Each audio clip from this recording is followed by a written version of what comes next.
fue la prodigiosa capital del Imperio Inca, el singular corazón del Tahuantinsuyo, el conjunto formado por las 4 grandes provincias del Incanato.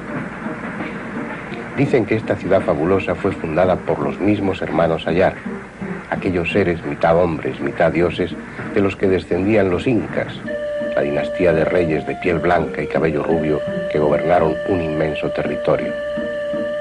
Todo prodigio tuvo lugar aquí, en torno a esta plaza que en tiempos fuera Huacaipata, lugar de ceremonias y reuniones, explanada rodeada de palacios y templos donde el Inca celebraba sus victorias o dirigía las plegarias cada Inti Raymi. Hasta que un día, el 15 de noviembre de 1533, Cuzco, el ombligo del imperio conquistado por los incas, conoció a su vez otros conquistadores, esta vez venidos de muy lejos.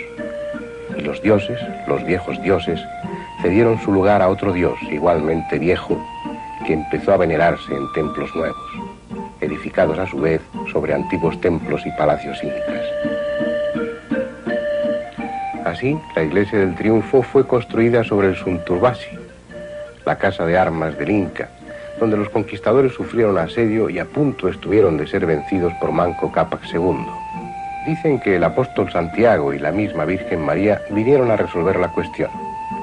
Incluso hay una inscripción en la fachada de la iglesia en la que se asegura que ahí puso la planta de sus pies la Virgen María, decidiendo con su presencia el curso de la contienda.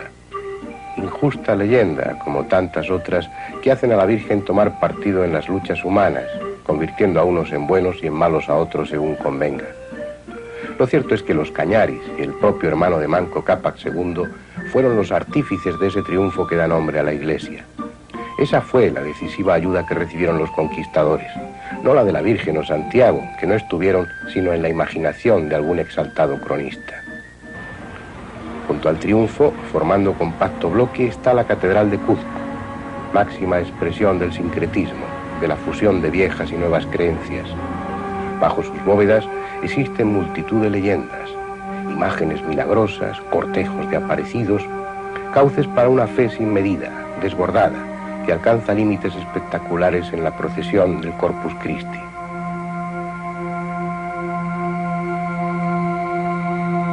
Está edificada sobre el antiguo Quisbarcancha, el palacio del octavo Inca, al que se le conoció como el Inca Viracocha, porque según la leyenda se le apareció el mítico dios Viracocha.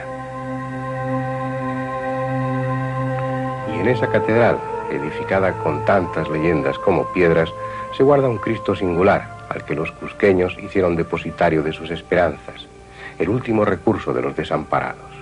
Es una imagen que envió el emperador Carlos I. Aseguran que su color oscuro no se debe sino a las muchas velas que a sus pies encienden los feligreses. Sea por ello o no, el Cristo más parece indio que de otra raza. Pudiendo ser tenebroso y sombrío, es solemne y trágico, despertando la devoción del pueblo como ninguna otra imagen de las que allí se conservan.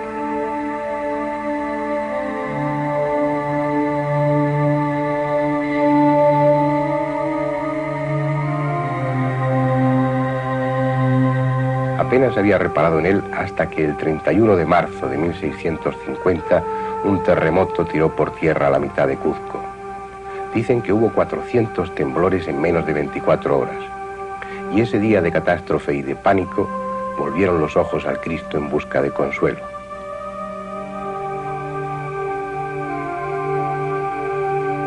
Fue a él a quien sacaron varios días en procesión para detener los seísmos, y estos cesaron. A que fue en tiempos incas Huacaipata, el lugar donde se llora, volvió a saber de llantos, y en medio de todos, por encima de un mar de miradas espantadas, el Cristo de los temblores, como desde entonces se le llama. Cesó la tierra en sus movimientos y las gentes de Cuzco hicieron desde ese día a la imagen su último recurso, su última esperanza cuando hay hambre o sequía, cuando se han agotado ya las posibilidades lógicas. Fue el mismo Cristo que cuando era llevado de España a Perú impidió el naufragio del barco que lo transportaba. Fue durante una tempestad terrible. Cuando ya todo lo daban por perdido, alguien se acordó del Cristo que iba en la bodega. Lo sacaron y fue atado al trinquete. A él dirigieron la plegaria, y el mar se hizo manso, y el viento se volvió suave brisa. Son cosas que allí se cuentan, como lo que dicen de una de las torres de esa catedral, la del Evangelio, en la que, según la leyenda, hay cautivo un príncipe, un joven inca, en una celda sin puerta, suspendido entre este tiempo y el pasado. Cuando la torre se desplome, el príncipe quedará libre y volverán con él los tiempos del incanato. Cuando el terremoto del 21 de mayo de 1950, la torre se agrietó por 3 partes, y los nostálgicos que creen en leyendas estuvieron pendientes de su derrumbamiento. Pero la torre no cayó, y por si esto fuera poco para demostrar que las leyendas son solo leyendas, la torre fue después reconstruida con dinero enviado desde España. Pero en esas torres hay otra historia, la que incumbe a una campana con nombre propio, la María Angola. Una campana que fue Ñusta, princesa de la Aurora, la hermosa Illairi, convertida en bronce que a veces canta y a veces llora, según le vayan las cosas a las gentes de Cuzco.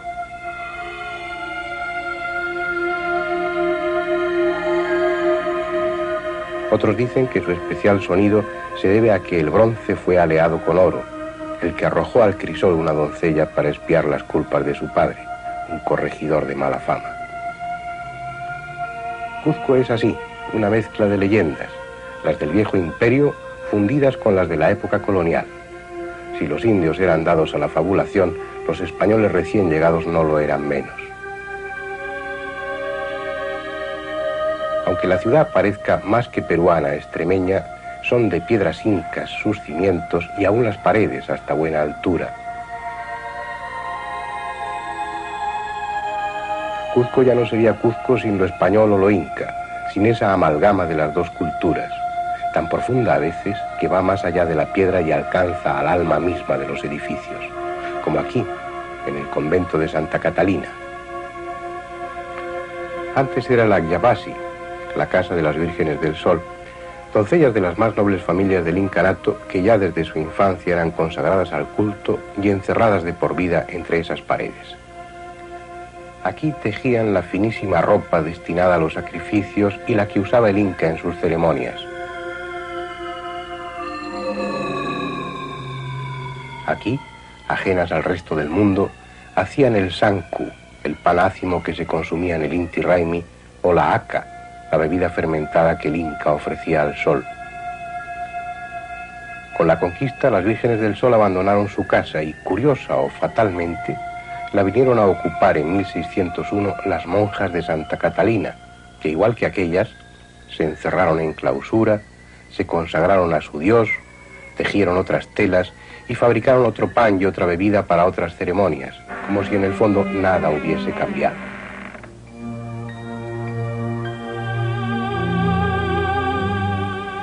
Es esa una constante en Cuzco, una cultura sobre otra cultura, esta dando cimientos a aquella, a veces confundiéndose sin solución de continuidad, como en la iglesia de Santo Domingo, en la que muros incas y muros cristianos se funden en un producto extraño, en un edificio singular. Un templo engarzado en otro templo, un dios sustituyendo a otro dios, y aún este a otro anterior, porque la iglesia de Santo Domingo se construyó sobre un templo inca, el fabuloso Coricancha, que a su vez fue construido sobre un santuario chapanata. Es el destino de los dioses, a veces menos eternos que las piedras de sus templos. Lo que queda del Coricancha, el templo del Sol Inca, en nada recuerda su extraordinario aspecto, la deslumbrante riqueza que aquí se acumuló.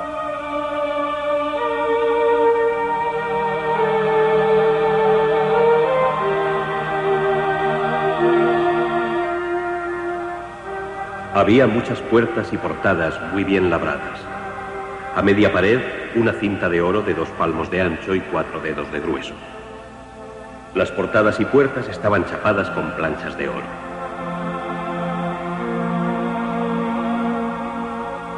Más adentro estaban otras casas, no muy grandes, labradas de esta manera, y las paredes de dentro y fuera chapadas de oro, y lo mismo el enmaderamiento.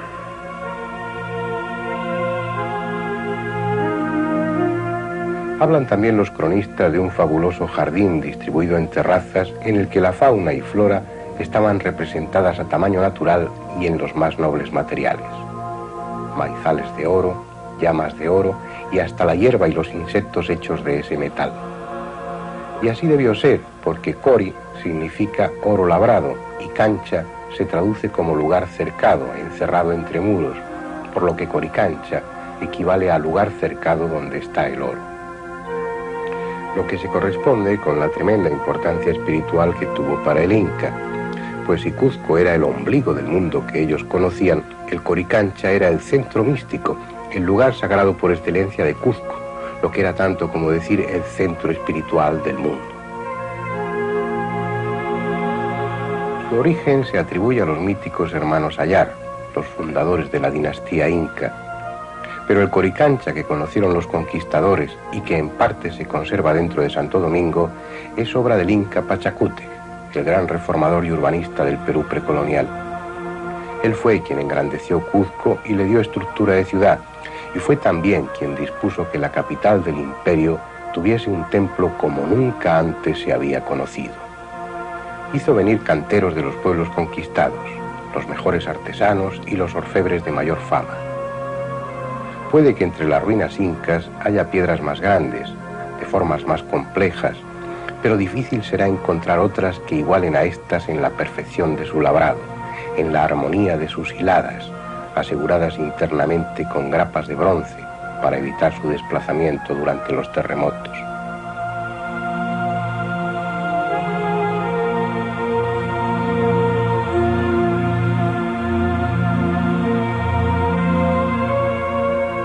Su inauguración fue un acontecimiento acorde con la espectacularidad y riqueza del Coricancha. Desde días antes ya se habían dispuesto enormes cantidades de maíz y de llamas, así como ropa finamente tejida y un considerable número de niños y niñas. El fuego ritual consumió maíz, carne de llamas y tejidos. La sangre de los animales fue esparcida por las paredes del templo y las criaturas fueron sacrificadas.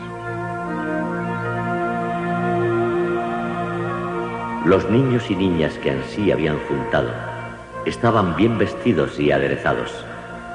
Mandólos enterrar vivos en aquella casa que en especial estaba hecha para donde estuviese el culto al sol. Atroz ofrenda a un dios de luz como aquel en cuyo honor se construyera el Coricancha. Un sacrificio tan inútil a la divinidad como el oro que revestía sus paredes, en cantidad tal que cuesta entender de dónde lo obtuvieron.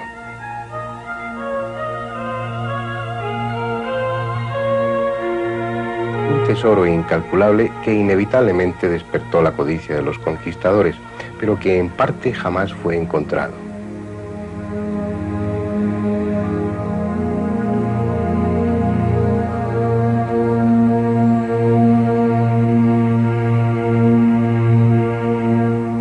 Hay leyendas, si es que solo son leyendas, que hablan de subterráneos en los que se encuentra ese oro. Incluso se dice la forma de llegar hasta él. Pero ese es un tema del que nos ocuparemos en otro momento, cuando visitemos las ruinas de Sacsayhuamán. Ahora vamos a volver junto a la Plaza de Armas para conocer otra leyenda de Cuzco. Una leyenda que habla de criaturas fantasmales y de una casa de siniestra fama. Se la conoce como la Casa del Almirante. El nombre le viene del almirante don Francisco Aldrete Maldonado, pero la historia cita a otros almirantes que también ocuparon la casa, aunque con peor fortuna.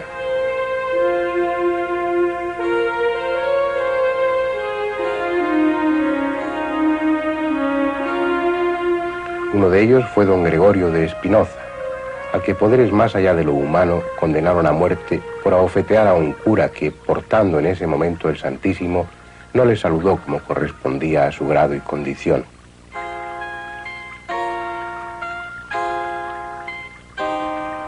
Hubo otro dueño de la casa del almirante que murió también por una causa similar. Había mandado arrojar violentamente del patio de la casa a una anciana que, como otras mujeres, pretendía coger agua del pozo. No están claras las razones del encono, pero sí se sabe que resultó ser la madre de un cura mestizo.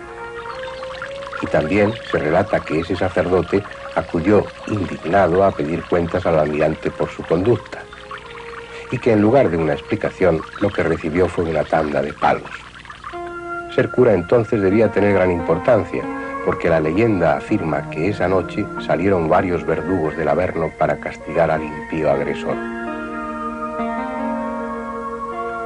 Mientras unos diablos levantaban el patíbulo en la plaza de armas, otros subieron por la empinada calle en busca del sentenciado. Un criado que pretendió impedirles el paso quedó trastornado al ver quiénes eran. Allí donde uno de ellos le puso la mano para apartarle, su carne y sus ropas quedaron quemadas, y cuentan que él quedó mudo de la impresión.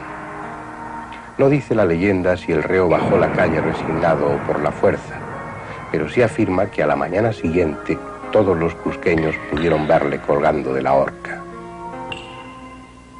Al parecer los hechos son ciertos en lo sustancial, aunque los maliciosos, que siempre los hay, atribuyen el linchamiento no a criaturas del Averno, sino a los propios jesuitas, que quisieron así vengar la afrenta sufrida por uno de sus miembros.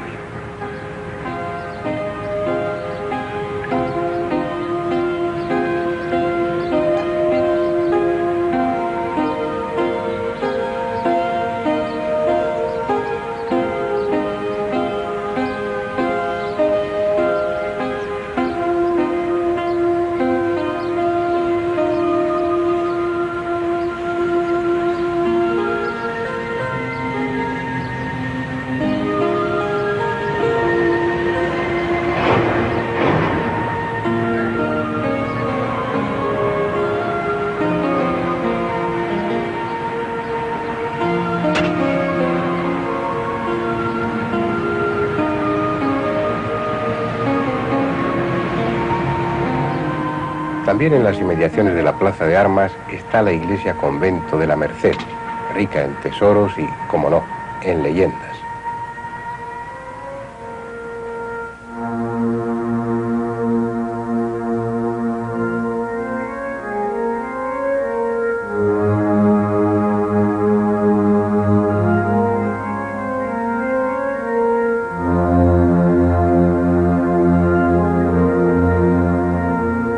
Por estos claustros anduvo Fray Matías Segarra, obsesionado por el dinero, no para su beneficio, sino para conseguir un pedestal digno de la custodia que hiciera Ayala de Olmos en el siglo XVII.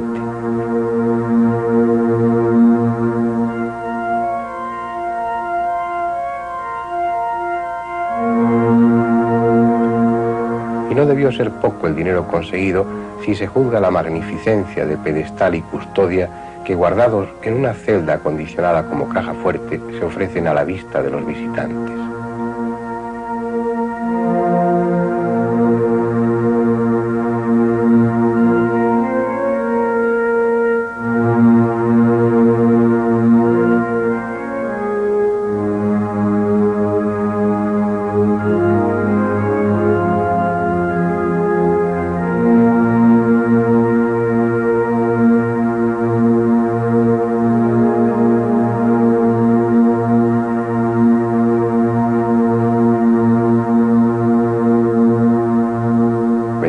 Kilos y 200 gramos de oro procedente de Bolivia y de Marcapata, 1.518 diamantes, 615 perlas, una amatista, un topacio, 3 esmeraldas, además de varias decenas de rubíes y otras piedras preciosas.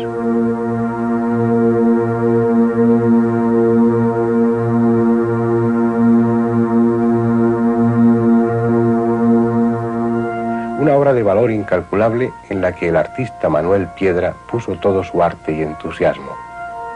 Paradójicamente, fue el mismo que en 1814 se encargó de levantar las horcas en las que fueron ajusticiados los revolucionarios hermanos Angulo.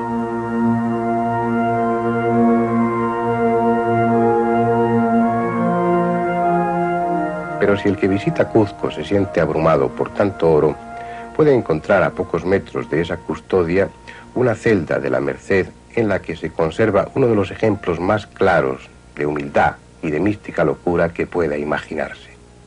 Es la celda en que pasó los últimos 30 años de su vida el padre Salamanca, poeta, pintor, músico, orador de encendida elocuencia, organista y santo varón.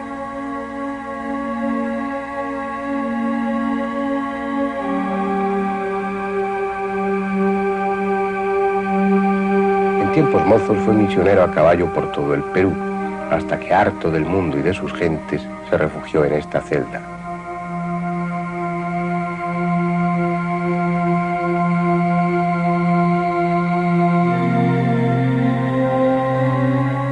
Año a año fue decorando sus paredes con ingenuo estilo, llenando cada palmo de la cueva con escenas del Evangelio, del juicio final, la muerte, el infierno, la gloria.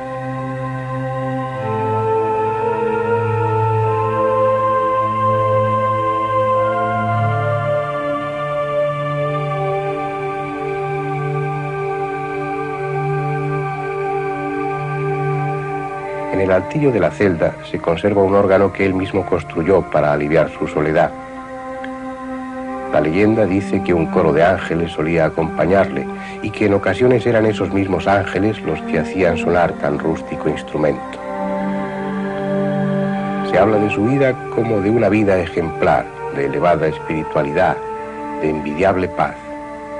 Pero en algún rincón de la celda escribió con un clavo unos malos versos que más hablan de amargura y desesperación.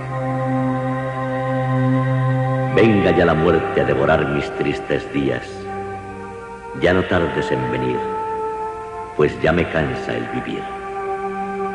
Tal vez sean estos versos la despedida más adecuada, al menos por el momento. Pero no son el único motivo de reflexión. Esa ciudad, síntesis de dos culturas, ejemplo de sincretismo, obliga a meditar sobre la historia, las gentes y los dioses, tan importantes, tan definitivos unos y otros, merecedores de tantos sacrificios, de tantas muertes y menos duraderos que las piedras.